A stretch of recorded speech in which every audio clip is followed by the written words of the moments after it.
우리가 나눌 말씀은 창세기 20장 1절에서 7절 말씀입니다. 아브라함이 거기서 네게브 땅으로 옮겨가 가데스와 술 사이 그랄에 거류하며 그의 아내 사레를 자기 누이라 하였으므로 그랄 왕 아비멜렉이 사람을 보내어 사라를 데려갔더니 그 밤에 하나님이 아비멜렉에게 현몽하시고 그에게 이르시되 내가 데려간 이 여인으로 말미암아 내가 죽으리니 그는 남편이 있는 여자임이라. 아비멜렉이 그 여인을 가까이 하지 아니하였으므로 그가 대답하되 주여 주께서 의로운 백성도 멸하시나이까. 그가 나에게 이는 내 누이라 하지 아니었나이까. 그 여인도 그는 내 오라비라 하였사오니 나는 온전한 마음과 깨끗한 손으로 이렇게 하였나이다. 하나님이 꿈에 또 그에게 이르시되 내가 온전한 마음으로 이렇게 한 줄을 나도 알았으므로 너를 막아 내게 범죄하지 아니하게 하였나니 여인에게 가까이 하지 못하게 함이 이 때문이라. 이제 그 사람의 아내를 돌려보내라. 그는 선지자라. 그가 너를 위하여 기도하리니 내가 살려니와 내가 돌려보내지 아니하면 너와 내게 속한 자가 다 반드시 죽을 줄 알지니라. 오늘 읽은 이 성경 말씀은 그랄 지방에 거하게 되었던 아브라함이 그랄 왕 아비멜렉에게 자기 아내를 누이라고 속임으로 말미암아 그 아내를 아비멜렉에게 넘겨주는 비극적인 사건을 나타내주고 있는 것을 보게 됩니다. 아브라함은 또 자기를 위해서 자기 아내를 누이라 속이면서 가장 그 비인간적인 모습을 여기에서 나타내주고 있는데 왕의 아내로 넘겨주는 죄를 범하게 된 것입니다. 오늘 이 성경의 핵심은 바로 이런 죄 가운데 있는 아브라함을 대하시는 하나님에 대한 모습입니다.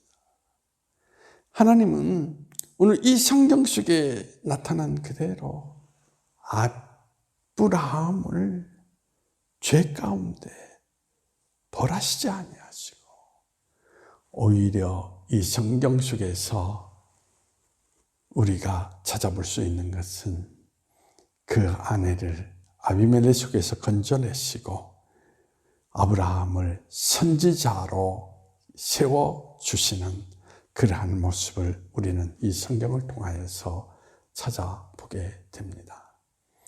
오늘 사건은 바로 하나님이 어떤 분이신가, 기독교가 어떤 종교인가를 가장 잘 드러내주고 있는 내용을 담고 있다는 것입니다.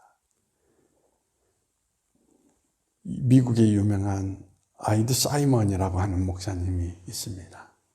이 목사님이 한 번은 회의를 주관하는데 한 사람이 일어나서 법대로 하십시다 라고 주장을 한 것입니다. 그때 그 목사님이 그를 향해서 이렇게 이야기합니다. 만약에 법대로만 했다면 하나님께서 이미 당신을 징벌하시어서 당신은 지옥에 가 있었을 것입니다. 라는 것입니다.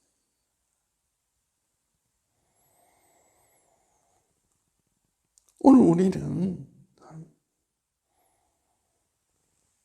우리가 믿는 하나님이 어떤 하나님인가를 우리는 제대로 이해하고 믿어야 되는 것입니다. 기독교가 다른 종교와 다른 특성이 무엇인가를 정확하게 이해하고 우리는 믿어야 되는 것입니다. 어떤 사람은 이야기를 기독교 종교의 특성은 성육신 사건이라고 이야기를 합니다. 하나님이 육신의 몸을 입고 이 땅에 왔다라고 하는 것. 그러나 여러분들이 다른 종교의 문헌들도 읽어보시면 신이 인간의 몸을 입고 왔다라는 이야기들이 많이 나타나고 있는 것을 보게 됩니다.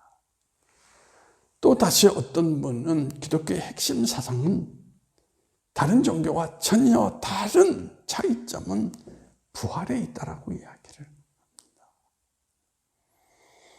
여러분들이 우리나라 전래 이야기 가운데 심청전이라고 하는 이야기를 매일 잘 알고 있습니다.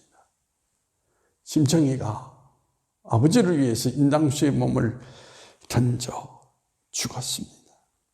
그런데 그가 다시 살아났다라고 하는 그 이야기를 나타내 주고 있습니다. 성육신 사건도 부활 사건도 기독교 신앙의 핵심이 아닙니다. 오늘 이 성경 속에서 우리에게 나타내 주는 게 뭡니까? 바로 하나님은 은혜의 하나님이시라는 것을 우리에게 나타내 주고 있습니다.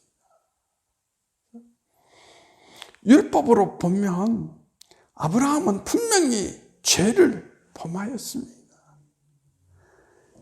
인간으로서 그가 감히 말할 수 없는 죄 가운데 빠져들었던 것입니다.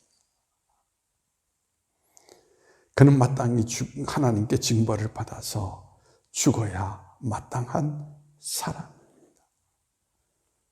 그럼에도 불구하고 하나님께서 그를 선지자로 세워주시고 그의 아내를 그랄 왕으로부터 건져내시는 은혜를 베푸시는 것을 우리에게 나타내주고 있습니다. 그렇습니다. 기독교의 핵심은 은혜입니다. 오히려 하나님께서 죄인을 위해서 자기 몸을 십자가에 내어주심으로 말미암아 죄인을 살리시는 은혜의 종교라고 하는 것을 우리에게 말해주고 있는 것입니다. 기독교는 결코 율법의 종교가 아닙니다. 은혜의 종교인 것입니다. 그러므로 말미암아 모든 인간이 그 은혜 안에서 새로운 소망, 새로운 삶, 새로운 인생을 가질 수가 있다는 것을 우리에게 나타내 주고 있습니다. 은혜 아니면 아니라고 하는 거, 오직 은혜로만이라는 거 기억하시고, 사도 바울이 고백했던 것 기억하십시오. 오직 나의 나된 것은 하나님의 은혜입니다 라는 거 기억하시고, 오늘도 은혜로 된 나 꼭 마음속에 간직하면서 은혜의 하나님을 찬양할 수 있는 여러분 모두가 되시기를 소망합니다. 기도하시겠습니다. 주님, 하나님의 베푸신 은혜입니다. 은혜로만 우리가 살 수 있습니다. 은혜로만 우리가 죄에서 벗어나서 변화된 존재가 될 수가 있습니다. 은혜 아니면 우리는 아무것도 할 수가 없습니다. 주님, 오늘도 저희에게 은혜를 베풀어 주시어서 은혜의 하나님을 통하여서 오늘 다시 일어설 수 있는 우리 모두가 될 수 있도록 주님께서 우리를 주장하시고 인도해 주시기를 원하오며 나사렛 예수님의 이름으로 기도하옵나이다.